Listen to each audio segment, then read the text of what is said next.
En el vasto recorrido de la historia cristiana, las herejías han surgido como sombras que intentan desviar la verdad luminosa del Evangelio. Sin embargo, en medio de estas tormentas doctrinales, Dios nos ha enseñado profundas lecciones que no solo fortalecen nuestra fe, sino que también nos llaman a una mayor comunión con Él.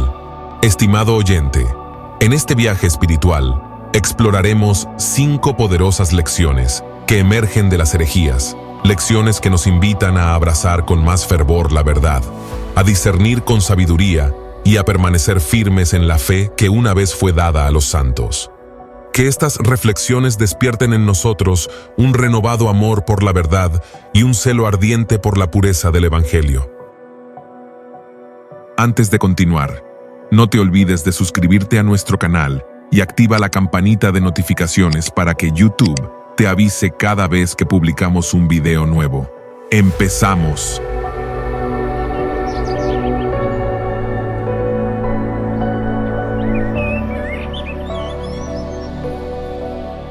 En mi vida como cristiano, tengo muy pocos recuerdos de personas haciendo referencia a los padres de la iglesia, a los credos o a algún evento histórico del cristianismo que no fuera la Reforma Protestante. Desafortunadamente, no creo que esa sea solo mi experiencia. La mayoría de los creyentes actúa como si fuéramos los primeros seguidores de Jesús. Como si el cristianismo recién empezó cuando nosotros decidimos creer, pero nada podría estar más alejado de la realidad. En mis estudios teológicos recibí instrucción sobre la historia de la Iglesia y su teología, donde aprendí que una de las verdades maravillosas de nuestra fe en Cristo es que seguimos el legado de los cientos de millones de cristianos que nos precedieron. Tomamos el batón de sus manos y ahora continuamos la labor de confesar a Jesús como Señor, de proclamar la verdad de su resurrección y de compartir el fundamento sólido de sus enseñanzas. Esta continuidad es vital para la Iglesia. En la fe cristiana no hay lugar para innovar creencias. No nos sentamos frente a nuestras Biblias pensando que vamos a encontrar en ellas algo que nunca nadie ha visto antes, todo lo contrario. Nos ocupamos de transmitir de generación a generación el mismo evangelio que los primeros creyentes recibieron y propagaron. Por supuesto, no hemos llegado a 2 milenios de cristianismo sin que haya habido personas o grupos de personas que procuraran negar o cambiar algunas de las verdades esenciales de nuestra fe. Cuando una idea se desvía de los principios básicos de nuestra confesión cristiana, la llamamos herejía. El término herejía se usa para señalar una desviación doctrinal o una enseñanza errónea que contradice aquellas verdades cristianas vitales e innegociables que enseña la Biblia. Entre estas verdades no negociables se encuentran, en primer lugar, la existencia de Dios; en segundo lugar, la deidad de Cristo; en tercer lugar, la salvación por fe; en cuarto lugar, la realidad de la Trinidad; en quinto lugar, la autoridad única y absoluta de las Escrituras; en sexto lugar, el mensaje del Evangelio. Estimado oyente, desde Génesis, el enemigo siempre ha tratado de que el ser humano ignore o renuncie a estas verdades y busque sus propios conceptos para vivir de acuerdo con ellos, alejados de Dios.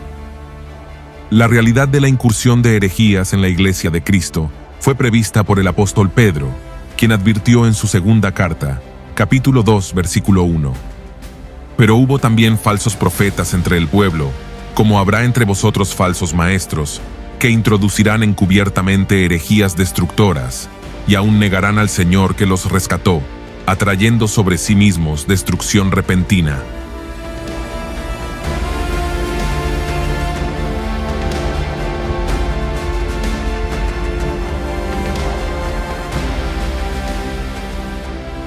Pasajes como este nos llaman a tener un cuidado especial por las doctrinas que enseñamos y respaldamos en nuestras congregaciones. Al enfrentarse con mentiras, los creyentes de distintas épocas se han visto obligados a fortalecerse en la verdad.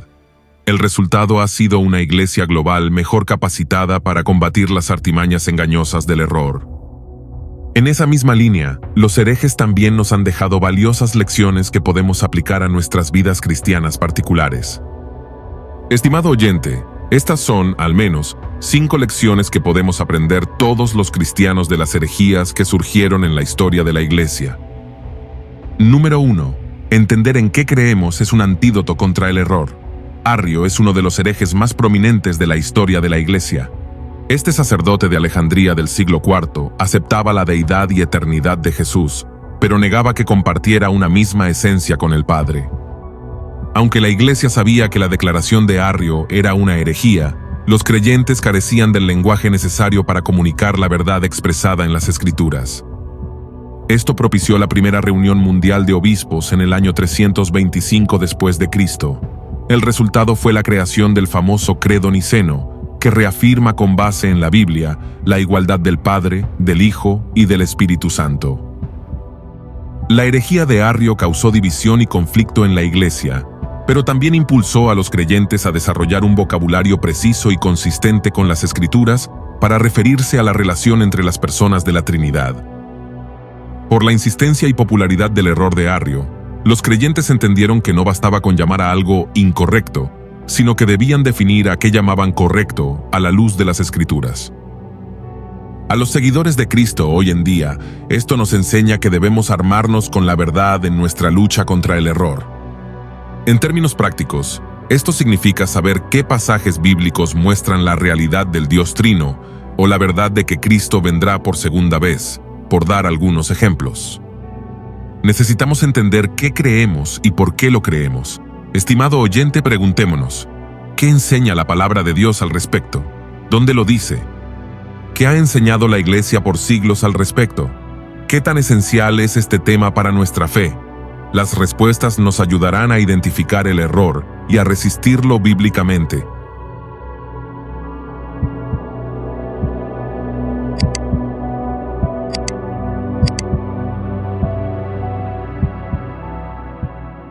Número 2.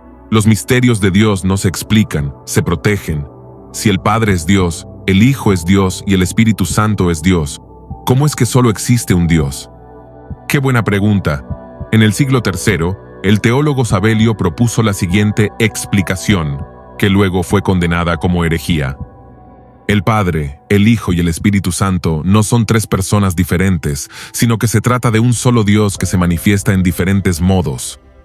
Por ejemplo, decía Sabelio, Dios en la creación se presentó como Padre, en la cruz, como Cristo, y en Pentecostés, como Espíritu Santo. Las Escrituras, sin embargo, enseñan que el Padre, el Hijo y el Espíritu Santo son tres personas distintas, quienes comparten una misma esencia. El problema de Sabelio fue tratar de entender algo que Dios nunca explicó. El concepto de la naturaleza trinitaria de Dios es difícil de comprender, porque Dios es santo, infinito y glorioso. No debería sorprendernos que su naturaleza escape de nuestra comprensión. Por esa razón, la Iglesia primitiva nunca procuró explicar el misterio de la Trinidad de manera exhaustiva. Más bien, la respetaron como misterio y se limitaron a preservar su complejidad, sin ir más allá de lo revelado en la Escritura. Del mismo modo, parte de nuestra labor como creyentes consiste en reconocer los límites de nuestra razón y aceptar que, con Dios, a veces tendremos preguntas sin respuesta, y eso está bien.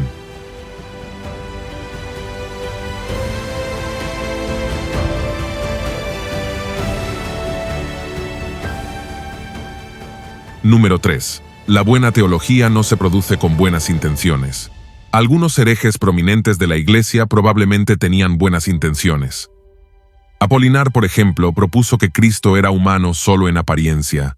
En su interior, explicaba, era completamente Dios. Su intención era noble, quería defender la completa deidad de Cristo.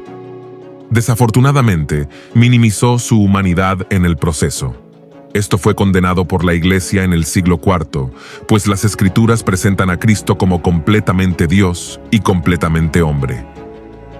Ninguna persona empieza su vida cristiana con el deseo de convertirse en un hereje, pero es posible tener un deseo genuino de agradar a Dios y al mismo tiempo promover una mentira. Nuestro objetivo, por tanto, debe ser alinearnos con lo que el Señor verdaderamente ha revelado en su palabra. En 1 de Timoteo capítulo 4 versículo 16 dice: Ten cuidado de ti mismo y de la doctrina. Persiste en ello, pues haciendo esto, te salvarás a ti mismo y a los que te oyeren.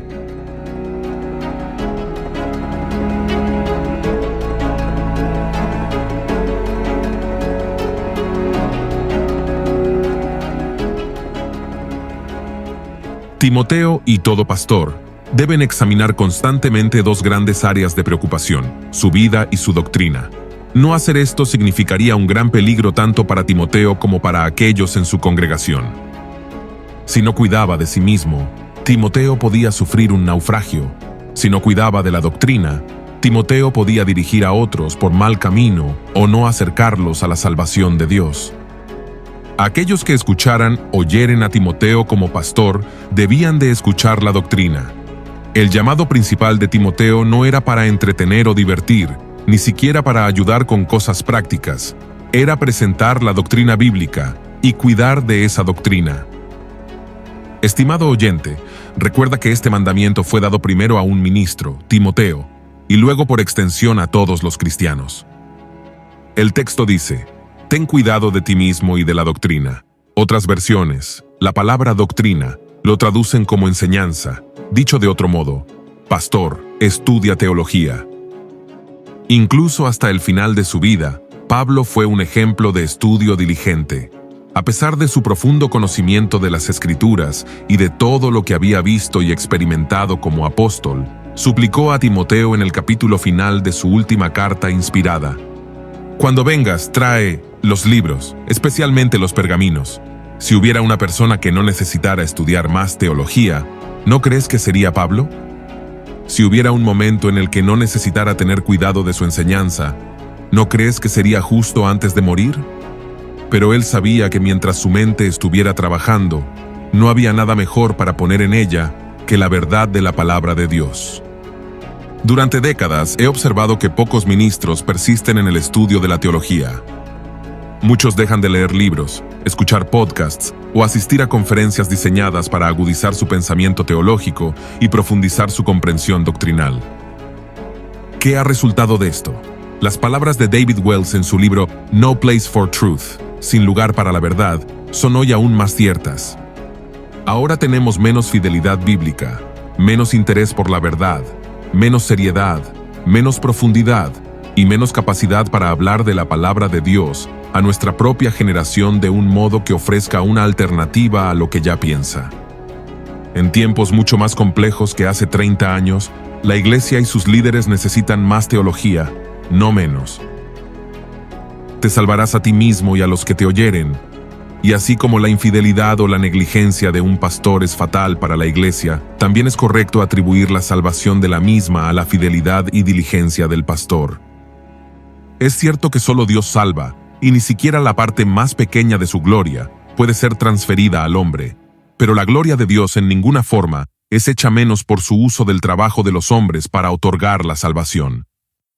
Spurgeon, en cierta ocasión dijo: hace muchos años la mitad de Hamburgo había sido quemada, y entre los incidentes que ocurrieron está este. Una gran casa estaba conectada a un patio en donde había un enorme perro negro, y este perro negro ladró y aulló con furia a la mitad de la noche. Y fue solo con sus ladridos que la familia se despertó justo a tiempo para escapar de las llamas, y sus vidas fueron salvadas.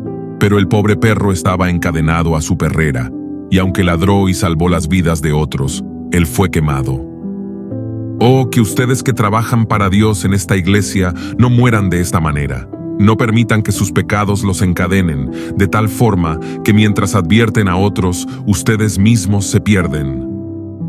Sin intención de reprochar ni ofender a nadie, permítanos decir que Dios tenga misericordia con aquel ministro que no está predicando la palabra de Dios. Esta sería una grave omisión y un pecado ante Dios y de graves consecuencias para la congregación de los creyentes.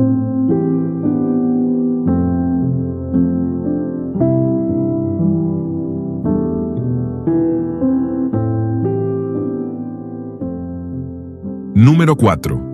Debemos estudiar las Escrituras en comunidad. Las personas no pasan a la historia como herejes simplemente porque malinterpretaron un texto bíblico o una doctrina. Después de todo, incluso los cristianos más fieles a veces incurren en errores doctrinales. Los herejes son considerados como tal cuando, después de haber sido confrontados por la Iglesia, rechazan la corrección y deciden permanecer en su error. En otras palabras, los herejes no son herejes por accidente. Estos se separan voluntariamente de lo que la Iglesia considera esencial y verdadero. El teólogo Marción del siglo II es un buen ejemplo de esto. Marción rechazó los libros del Antiguo Testamento por considerarlos inconsistentes con el Dios de gracia del Nuevo Testamento. Por tanto, armó su propio canon de las Escrituras y desarrolló su propia teología. La Iglesia condenó sus ideas y él, en vez de aceptar la corrección, prefirió fundar su propia iglesia con un sistema de creencias de su agrado. Esto, por supuesto, hizo mucho daño a la unidad de la iglesia visible. Su error y rebeldía, sin embargo, nos enseña que, aunque el estudio personal de las Escrituras tiene valor, nunca debemos olvidar que pertenecemos a una comunidad de creyentes. Nuestra interpretación privada no es perfecta. Por tanto, necesitamos a otros creyentes para evaluar nuestras conclusiones y madurar en el conocimiento de nuestra fe. En Hechos capítulo 17, versículo 11 tenemos un claro ejemplo de esto. Los de Berea tenían una mentalidad más abierta que los de Tesalónica y escucharon con entusiasmo el mensaje de Pablo. Día tras día examinaban las Escrituras para ver si Pablo y Silas enseñaban la verdad. Los bereanos escucharon las enseñanzas del apóstol y teólogo más famoso de la iglesia primitiva, y el autor humano de por lo menos 13 libros del Nuevo Testamento. Sin embargo, escudriñaron las Escrituras cuando Pablo enseñó para ver si su enseñanza era verdaderamente bíblica. Ellos no aceptarían la enseñanza de Pablo sin haber revisado por sí mismos, para poder saber si estas cosas eran así. Cuando los de Berea escucharon a Pablo enseñar, su reacción inmediata no fue: «Vaya, es muy buen orador». No fue: «No me gusta la manera en la que habla». No fue: «Qué predicador tan gracioso». Al contrario, ellos querían saber: ¿son estas cosas así? ¿Este hombre enseña la verdad? ¿Nosotros debemos escudriñar cada día las Escrituras para ver si estas cosas son así? Su investigación no fue casual, tenía un carácter determinado. Ellos escudriñaron las Escrituras. Para ellos valía la pena el trabajar duro en ello e investigar lo que la palabra de Dios decía y cómo la enseñanza de Pablo coincidía con ella. Escudriñaron las Escrituras cada día para averiguarlo. No fue una ojeada rápida, lo hicieron un punto de estudio diligente y extendido. También, escudriñaron las Escrituras para ver si estas cosas eran así. Ellos creían que podían encontrar y entender la verdad de la Biblia. Para ellos, la Biblia no solo era un libro bonito de poesía o misterio, o una agradable inspiración espiritual para el pensamiento del día. Era un libro de verdad, y esa verdad estaba ahí para ser conocida. Pero con toda su diligente búsqueda y su interés por la verdad, los bereanos no se volvieron escépticos. Ellos recibieron la palabra con toda solicitud.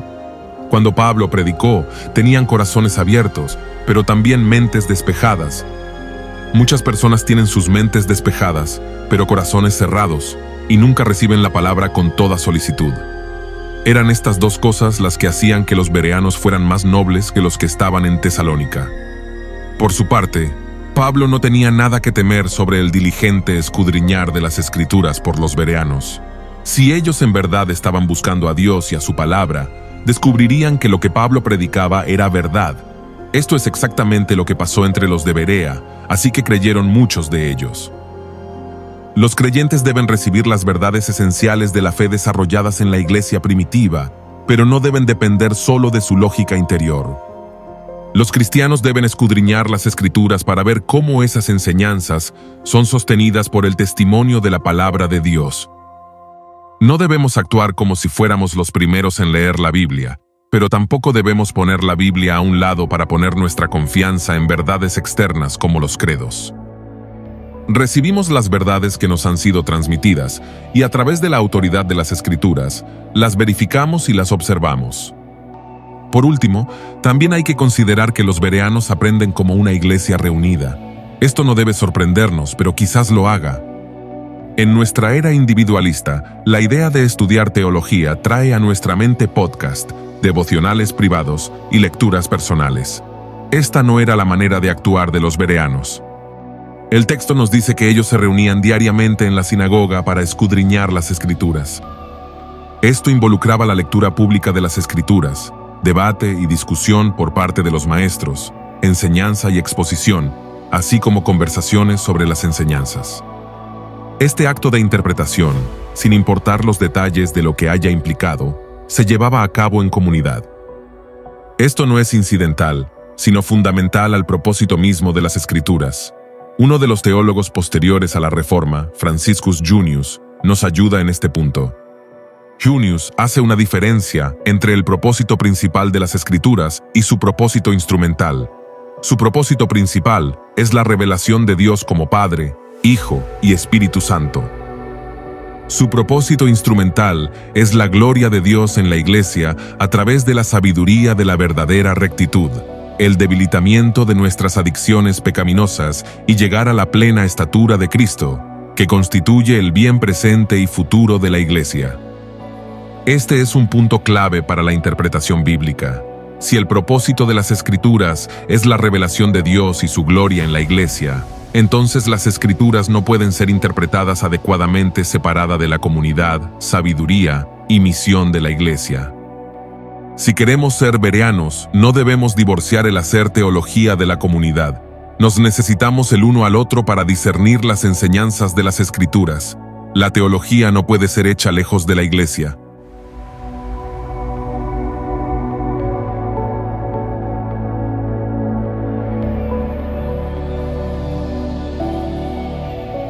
Número 5. Debemos ser estudiantes de nuestra historia como Iglesia.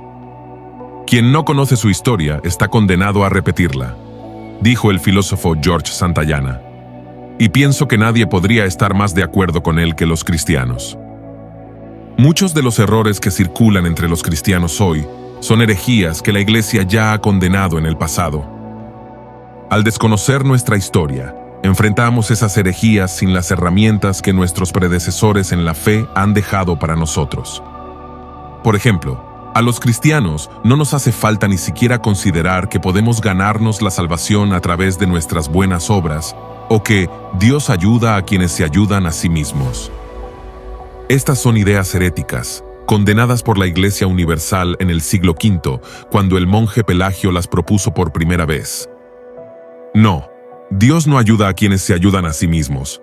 De hecho, parafraseando a Agustín de Hipona, si alguien cree que la naturaleza humana no necesita el poder de Cristo, es un enemigo de la gracia de Dios. La Iglesia lo ha estado enseñando así por siglos. Escuchar las voces del pasado nos ayuda a enfrentar las nuevas formas en que los viejos errores resurgen.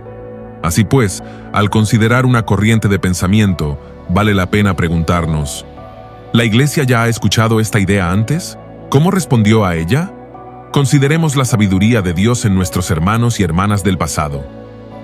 Los cristianos formamos parte de un gran legado de fe. Por eso nos conviene mirar hacia atrás y tomar nota de lo que, como Iglesia, hemos aprendido. Sí, podemos vivir como cristianos sin pensar en los creyentes que nos precedieron, pero ¿por qué querríamos hacerlo? ¿Cuánta sabiduría hallamos en las páginas de nuestra historia como Iglesia? Apropiémonos de esa sabiduría mientras continuamos con nuestro trabajo de proclamar la verdad de Cristo a nuestra generación.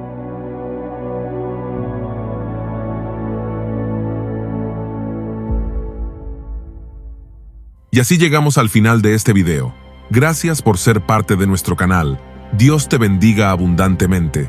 Hasta un próximo video.